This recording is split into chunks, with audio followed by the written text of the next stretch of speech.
Greetings, everyone. My name is Greg Coleridge. I'm one of the co-directors at Move to Amend, and really happy that you've chosen to be with us to get a little information and have some questions answered, share maybe some insights you have about ideas, about what you may want to do, hopefully, in your part of the world to lift up this very important day that Move to Amend feels in the whole effort to end corporate rule and money is free speech. Joining me this evening is Alfonso Saldana, who's co-director, and Jenny Spanos, also one of the co-directors of Move to Amend. We're going to and I mean very briefly, just go over some of the material that was sent out, and along the way, for the most part, just have some questions answered from you and see how we can help you pull off something in your community for May 10th. Again, May 10th is the anniversary of this famous or infamous decision called Santa Clara versus Southern Pacific Railroad. And why that's such an important decision in the eyes and ears and throughout Move to Amend is because that was when corporate constitutional rights, aka corporate personhood, first began. Many people believe that it's when the Citizens United decision was passed in 2010. And many people came to us. In fact, Move to Amend was formed during that period, on that very day, in fact. And that's when hundreds of thousands of individuals actually signed our petition. But the truth of the matter is the Citizens United decision was only the latest manifestation of corporate rule and money in politics. Both of those constitutional doctrines go way back before. In the case of money and speech, a couple of decades before, but in the case of corporate constitutional rights, more than a century before. And so it was in this year of 1886, on May 10th, that the Supreme Court ruled that it's kind of a weird decision. You know, if you want to get into it, you can ask questions about it. But basically what that court did at that time was they granted a railroad corporation the 14th Amendment rights, several aspects of it. Due process and equal protection are the two main features that corporations have won under the 14th Amendment. That particular case was equal protection under the law, was granted, was anointed to corporations then. So it's really important that we try to acknowledge that case and the fact that it was not the First Amendment, because a lot of people think it's First Amendment free speech, that corporate rule begins and ends, when actually, again, that through the Citizens United decision was just the latest sort of slice of the corporate constitutional expansion. So it's important that we lift that up, because if people believe that Citizens United is where corporate personhood began, then they're going to believe, as other groups speak out and organize and educate and advocate, that all we have to do is get rid of, is reverse Citizens United, and voila, we're back to having some grand democratic nirvana that we had before Citizens United, right? Well, we don't believe that. And that's why it's so important to say that this problem has been going on a very long time, and why we have to get rid of not only Citizens United, but all of the constitutional rights that really began with the 14th Amendment. So I'll end it there. Just open it up and see any of you have any questions about the case. We're going to get into, you know, the details of what you can do and how you can do it in the toolkit that was linked with just on that case itself. Or the decision or corporate personhood, constitutional rights. Any quick questions or comments any of you have? And you can acknowledge by raising your virtual hand or actual real hand, and I'll try to acknowledge.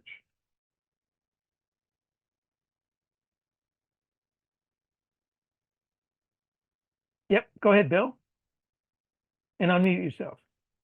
Yeah. Thank you, Greg. Appreciate the short introduction there. My question is, I didn't get the toolkit. So if you could send one to me, that would be great. Or maybe I'm just missing it, you know, I get Yeah. lots and lots of emails and I could miss stuff easily. Yep. So, We'll uh, post it. We'll post it in the chat, and we're going to go over it in just sort of a minute. I think it's just been posted in the chat already. okay. In another publication, it was, let's see, Tom Hartman. I don't know if Mhm. anybody knows Tom Hartman, Mhm. but he wrote something about, you know, the hidden history of the oligarchy, I guess what it's called. And he went over the Santa Clara versus Southern Pacific Railroad case. And I don't have the book anymore, but I thought I read that actually that case did not actually decide for corporate personhood itself. It was only put in the it was only in the Head notes. preamble or the you know Yeah, what's called header, the head notes. the head notes, correct. It was only, you know, so this talk about corporate personhood or whatever was only in the head notes. And that, so actually, you know, I was left with the conclusion of, well, you know, but this is the case that they reference that says, oh, there's corporate personhood. But that case actually did not decide corporate personhood. So I think they've got some pretty, you know, the corporations have pretty, you know, unfirm ground to stand on here. Well, from that decision, technically, literally, you were absolutely right, and Hartman was absolutely right. And we have a whole piece on that that gets into it. It's a lot of getting into the weeds, and you're absolutely right. The head notes, sort of the summary of the case, was a disconnect between the content of the case. The content of the case did not do that. But when the clerk, who by the way was a former corporate lawyer, put that summary, created that head notes, the Supreme Court head justice, uh, Morrison Waite, or what was his name? I think Waite, agreed with it. And so it stood that way. It was a fraudulent decision. But a couple of years later, there was a subsequent decision in which the Supreme Court at that time said, affirming that, like the Santa Clara decision, which wasn't true, but they said the Santa Clara decision in declaring corporations as having equal protection rights is affirmed here, and they now have other parts, due process rights under the 14th Amendment. So that was 2 or 3 years later in another, I think it was another railroad case. So yes, it's true that the 1886 Santa Clara case is fraudulent, but it became then it was justified in the eyes legally of subsequent cases brought before the court, in which the Supreme Court then said, in fact, yes, we agree, and yes, we affirm, and yes, we anoint corporations with 14th Amendment due process and equal protection rights. So if the only thing that we were standing on 14th Amendment grounds was that decision all by itself, then it would still be quote unquote bullshit. But there have been subsequent decisions that's built on that case, but nevertheless have declared in the decision itself, in the body of the decision, 14th Amendment due process and equal protection. Yeah, I had heard that the head notes actually have no force of law. Right. So, you know, so that the justices, like you said, 2 years later, sort of referencing this case. So they're saying, oh, we agree with this case, but actually their agreement has, you know, they're agreeing only with the head notes, or, you know, Right. so that's kind of fraudulent in and of itself. All right. Right. But still, that decision at that time sort of opened the floodgate, even Yeah, though sure. it was in of itself fraudulent, which is why we uh, give so much importance to it, because it's more corporate constitutional rights than just that decision. Yeah, Marion?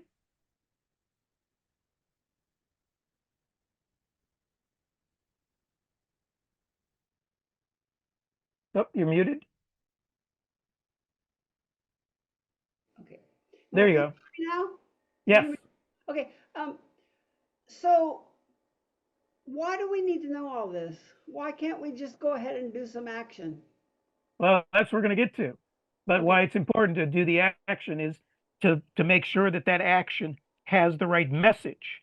And the right message is that this problem began long before the Citizens United case. And that's Okay. what we're trying to make sure that the action we do in our communities makes that case. I'm gonna be in and out of here, but I'm gonna turn the volume up when I go into the kitchen, so I'll be listening. Gotcha. Okay, any other questions? If not, we're then going to turn it over to Alfonso and Jenny to talk about the actual toolkit and the templates that we've created for you to use as you see fit that would be relevant based on what it is you're interested in doing.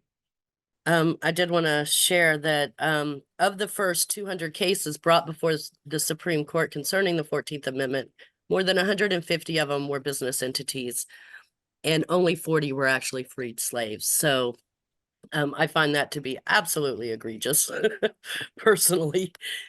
But let me share my screen here. My busy calendar there for a second. So this is a checklist. It goes over a little information. It has really everything you need.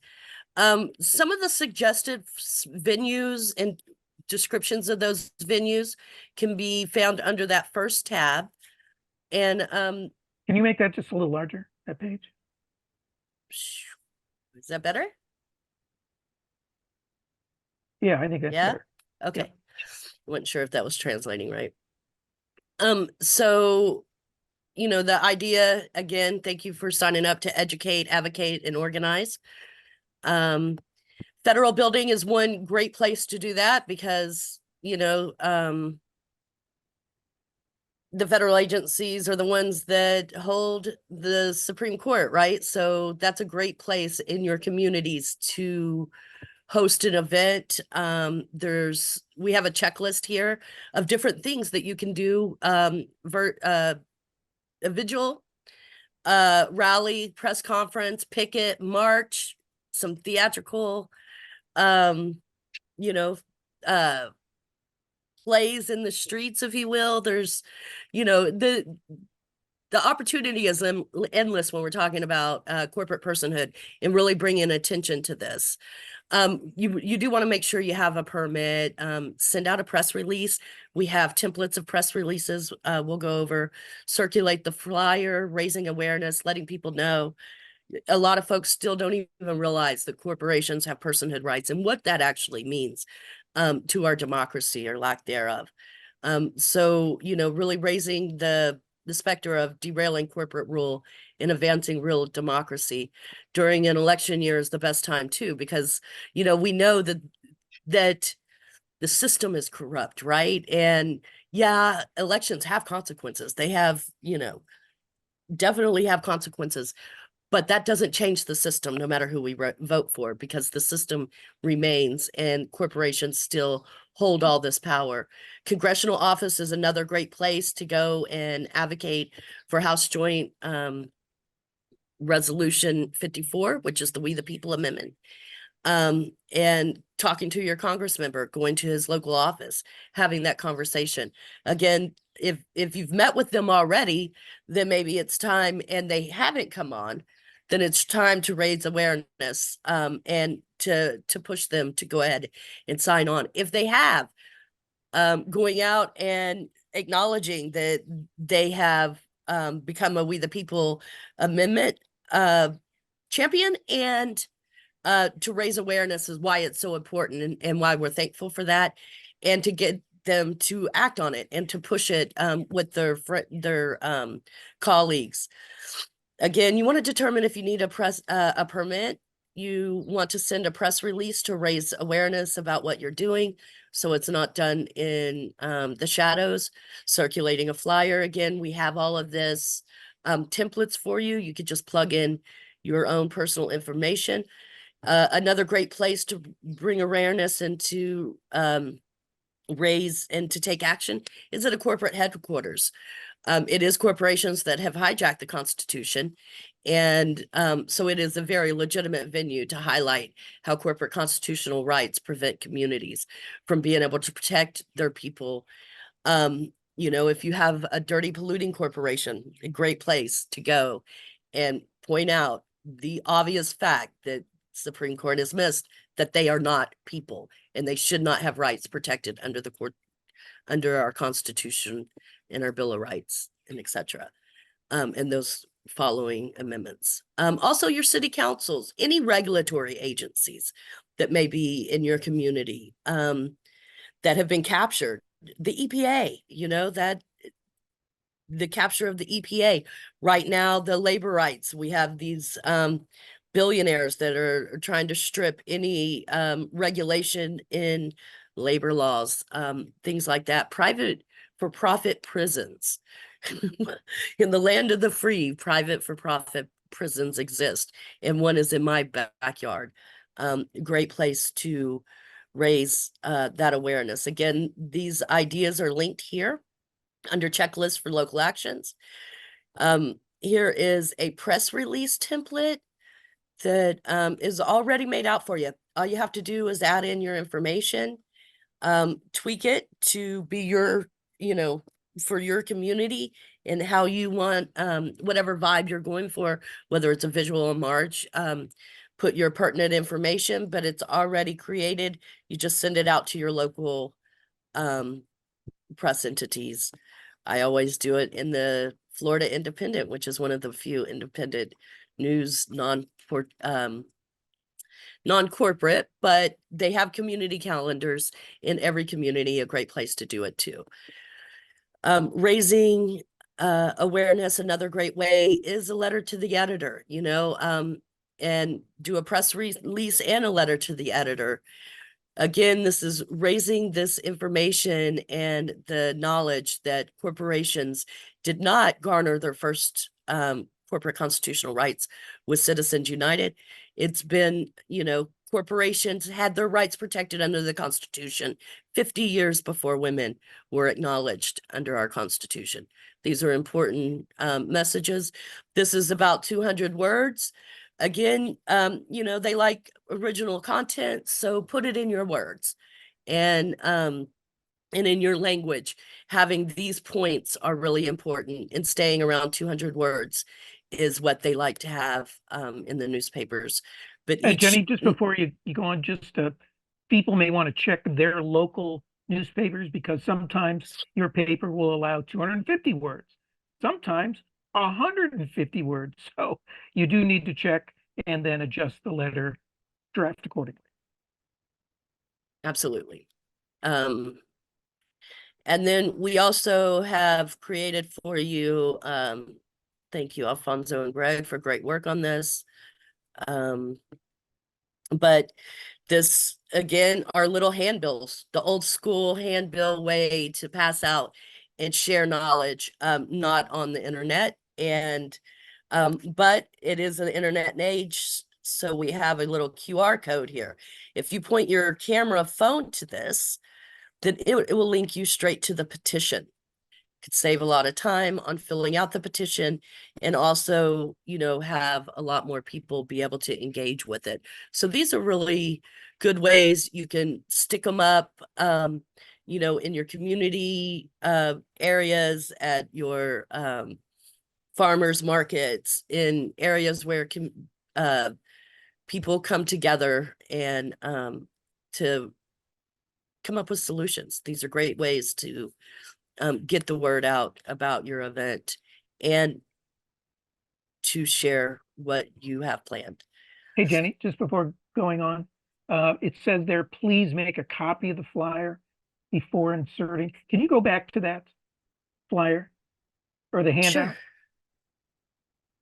You'll see at the very bottom, there's a spot. You have to double click on it where it has local contact to put your name and email address, because this is something right for your community. But before doing that, can you show people how to make a copy? Absolutely. So you would go up here to your file, pull that down and make a copy. You don't want to put your information in here because then everybody doing the actions Right. across the nation will have that. So you just want to make your copy. Um, And you that know, copy will you show can, up on your computer.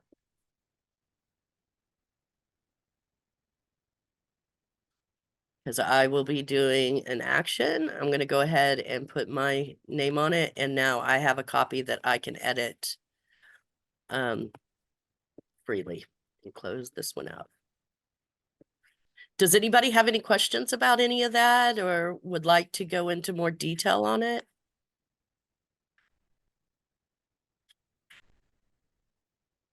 Excellent. I'm going to let Alfonso show us some of this other parts of the toolkit here and how to use them, and then we'll get to more questions. Thanks, Jenny. I also see that Bill has his hand up. Go ahead, Bill.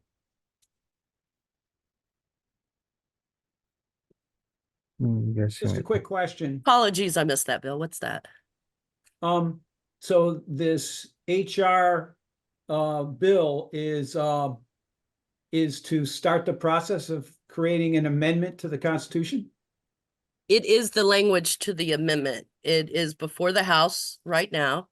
It's HR 54, and it's the We the People Amendment.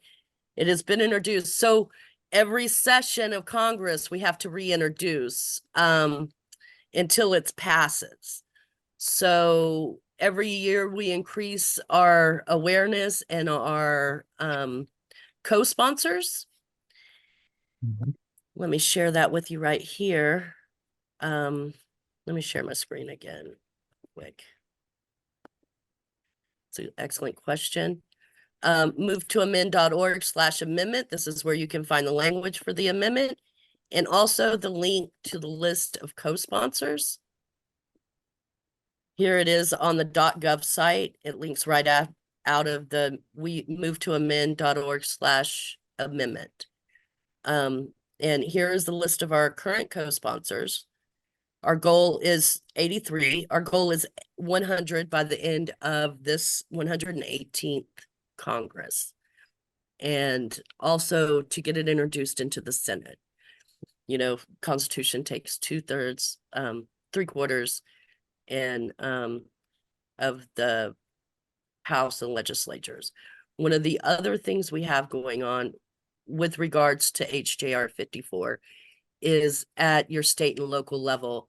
Like Pensacola, for example, we have a city resolution in support of the We the People Amendment.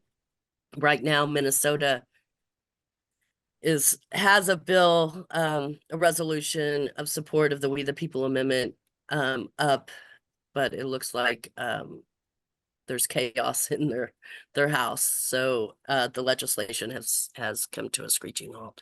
But California, for example, has passed a state level, and so has 8 others, or including California is 8, correct, Greg? Yep. Thank you. Yep, great question. All right, so let's go over the last few items and I see there's a mistake. The publicity handout is actually the flyer. oh, so it's twice. Oh, it's all right. Yeah, I noticed that earlier when Jenny was showcasing that one, but yeah, so we already pretty much did that one, but I'll still double screen share what we're talking about. Yeah. It looks like Marianne has a question too. Marianne. Marianne, go ahead. Go So- ahead, Marion. Unmute yourself. Okay, how can I get a copy of the letter to the editor draft? I can drop that in the chat right now for you. You're gonna put it in the chat? Mm-hmm. Oh, thank you. Yes, and they're all linked on that page. Move to amend the page we've been sharing. I tried clicking on letter to the editor and nothing happened. Oh, Well, it downloaded. Do I click on move to amend /railroaded? No, no, Yeah. no. But the letter to the editor, if you click on it, it'll either open it or we'll download it as a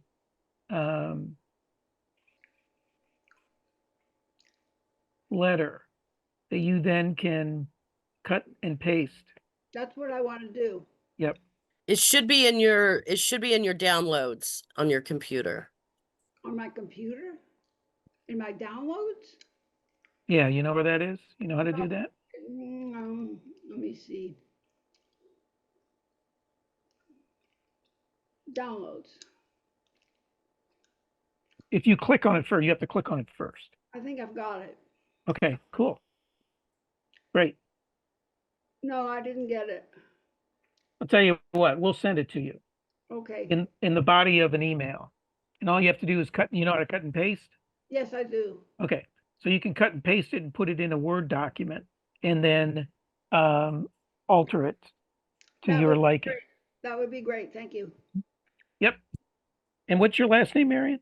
Can you? Drake. Okay. Drake. Yeah, I think we have your email address. Okay. You got Marion Drake, 1942. Once I get the.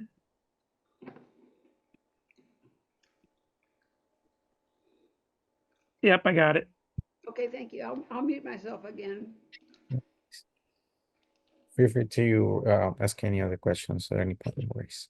All right, so we pretty much already went over that flyer, but still I wanted to share with you because it makes it easier this way. That way you don't have to go through the complications of Google Docs. Where's my screen share? All right, so these two are the same, but this one is better because it will take you to this web page where you can just print out directly and makes things easier. This is for the handout. The problem with that though Uh-huh. is that you have to put your local information in it first. So it's not, this is a PDF. You can't Yeah, maneuver it unless you have the program to do it. So actually having the Word document is better than the PDF. The PDF really shouldn't be in there. okay, yeah. If there wasn't any local information to add, then that'd be fine, but you want to localize it, right? You want to put your Yeah. information. I wasn't getting just writing it in, but yeah. So we give you options, whichever one you guys prefer. And then we have this toolkit, which has already a uniform message that you can share on social media, as well as pictures for every platform, because you know how each platform has different dimensions for the images so that they can look better. And as well, as I already mentioned, it has the same message and then include a URL to move to a men's page. Here is for Instagram. And then towards the bottom, there is a very handy QR code, which you can print just this page. And if you're having a tablet with you or just the piece of paper like that, people can scan that with their camera, and that would direct them to move to a man's petition where they can sign electronically. That simplifies things. So yeah, and let's see. And then there's also this very helpful background information, which will take you to this also web page. It gives you the option to print here as well, so that's helpful. And this is a really good background information on the different ways that corporations have hijacked the 14th Amendment. And lastly, there are some talking points, which is the most common questions about corporate constitutional rights and how we'll answer them. So feel free to have this handy if you want to use it as reference when talking to people. And what else am I missing from the toolkit? I think that's about it. But does anyone have any questions? Maybe are you on social media? Do you follow us?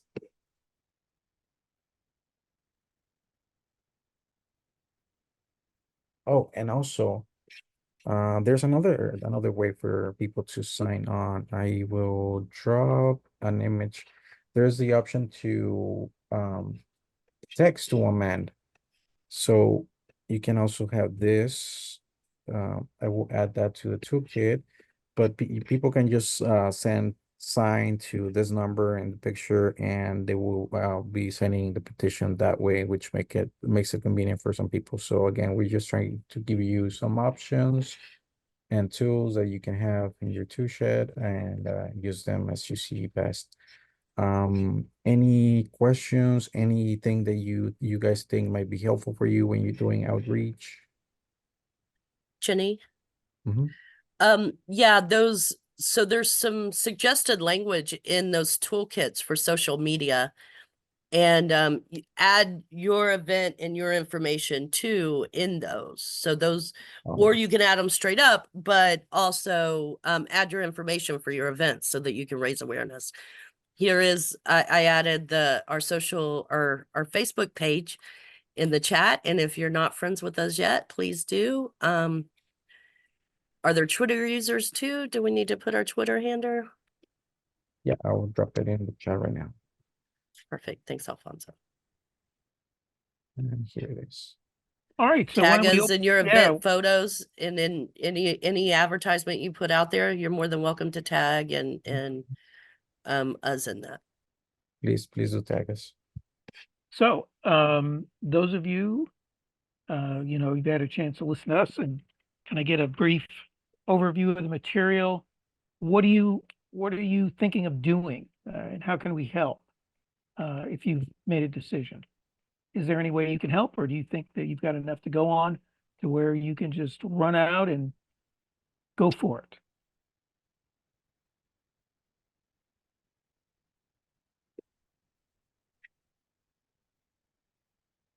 Bill, what are you thinking of doing?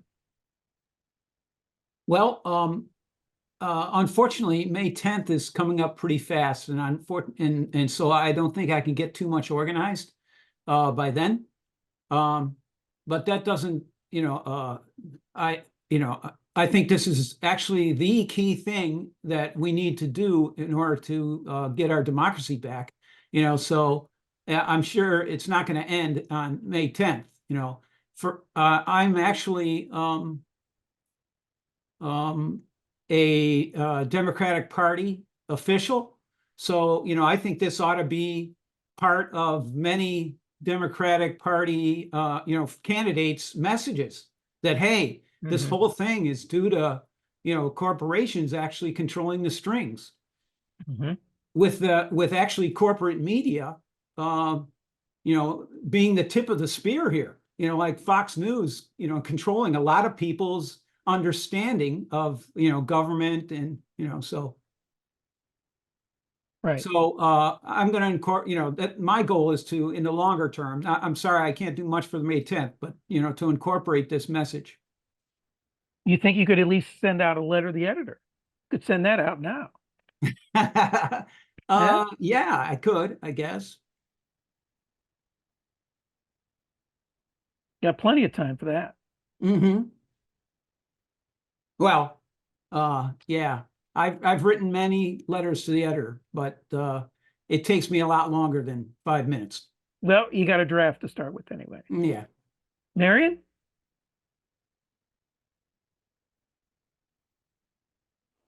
Oh, I've written a lot of letters to the editor, and they mostly get published in the Portland Tribune. And the thing is, if you introduce a subject that hasn't been written about in the newspaper, they probably won't print it. But the more letters to the editor that come in on a subject, the more likely they are to print one or more of them. Mhm. And that's my action, is to write letters to the editors. That's going to be my action. And I also write, just for your information, I write postcards to voters in different states. Hmm. There are several organizations that will give you addresses of voters so that you can write postcards to voters. And so where are you from, Marion? Where do you live? I live in Portland, Oregon. Oh, Portland, Oregon. Okay. Didn't know if it was Maine or Oregon. Gotcha. All right, I'm sending you the draft press release. Deb, Hey, how are you? I'm all right, and I appreciate all the resources that you have. And I think we have enough to go on. Here in Miami County, Ohio, one of our members is going to be sending out a letter to the editor. Hopefully it'll make publication before the 10th, but it might have to be after, just the way the newspaper comes out in terms of getting published. We're also going to have at least one person making a statement to the Troy City Council. And at our meeting on Wednesday night, we were going to decide whether we're going to do a rally here in Troy or drive to Columbus to Representative Mike Carey's office. And I think we're probably going to wind up trying to do something here locally to educate folks, because Mike Carey, we keep pushing on him, but that's a long way to go for very little Bang for the buck, so to speak, huh? exactly. Yeah, pass. Nonviolent thing. Karen. Hello.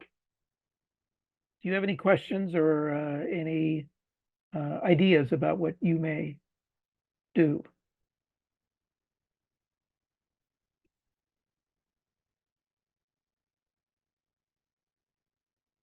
I don't know if you're able, I don't think you're on mute. You want to share, that's fine. If not, that's okay as well. If you have any questions, feel free to reach out to us. Each of us can put our names in the chat if you want to.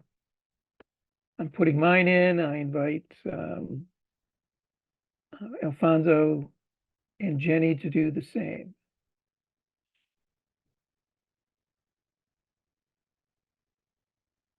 Okay. I'm going to my federal building and then we're going to march over to City Hall. So we were planning on going to our congressperson, but our congressperson, like a week and a half ago, finally, after like 2 years of haranguing, finally co-sponsored. So figure out some other thing to do. well done for finally getting him on board. All right. Well, if no other questions, feel free to reach out if you have any, again, questions, or I would like some help in maybe strategizing something. We're here to help.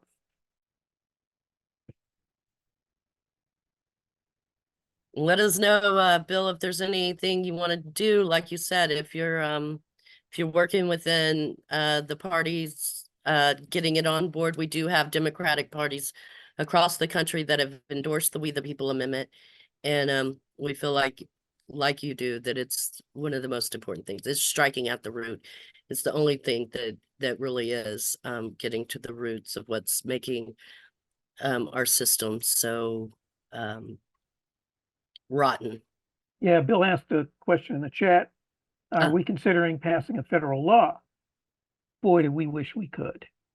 Do we wish we could, by law, end corporate constitutional rights? Unfortunately, that can only be done via an amendment, since it was Because of the passed as an Supreme Court. amendment because of the Supreme Court. So if Biden wins, maybe the Supreme Court can be overhauled and they can change precedent. Yeah, that's possible. It's, though, more likely that it is going to come from the ground up, as so many of these amendments over time have come through ferment and really people getting on the other side of the learning curve and creating the narrative and the culture that we need a change. And it just does percolate up.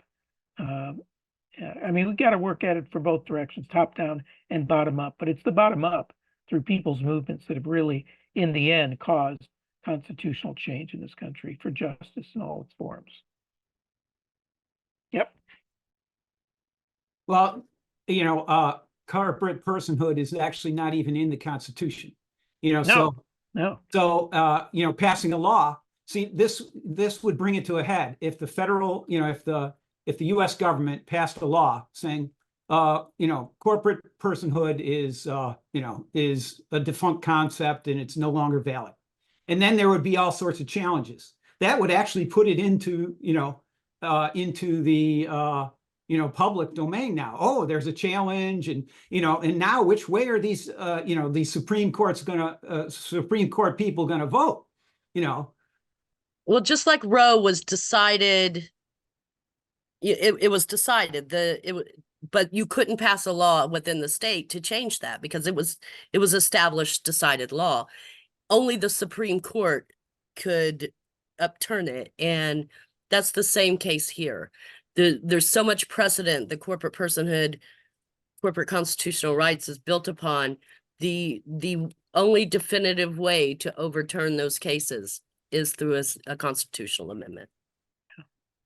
I mean, you're right in terms of it being able to attract media attention if they passed a law. There's a lot of other ways to get media attention, and it's hard enough to get Congress to support our amendment. So that's really where we're putting a lot of our energy to get them to co-sponsor. But it takes 2/3, right? Whereas passing a Yeah. law only takes 51% or whatever. Yeah, it does. It would quickly be thrown out, and people would say, "Well, now it's time to try to go after the Supreme Court by what? By passing an amendment, which is what we're doing. We're trying. Well, or the Supreme Court could be overhauled. They feel immense pressure not to be tools of the corporate personhood. So, and I'm sure it wouldn't be. Well, if it was a different court, yeah, and the thing is, it would need to be dramatically different, and given the age of some of those justices, it's going to be a few decades before unless you expanded the court, before you really did an overhaul. So what the amendment does is it just does an end run around the court. But it has to be ratified. When was the last time an amendment was passed? 27th was not that long ago. Couple was 20 years ago or so, maybe not even that long. And of course, like the Equal Rights 28th Amendment. should be established Yeah, law.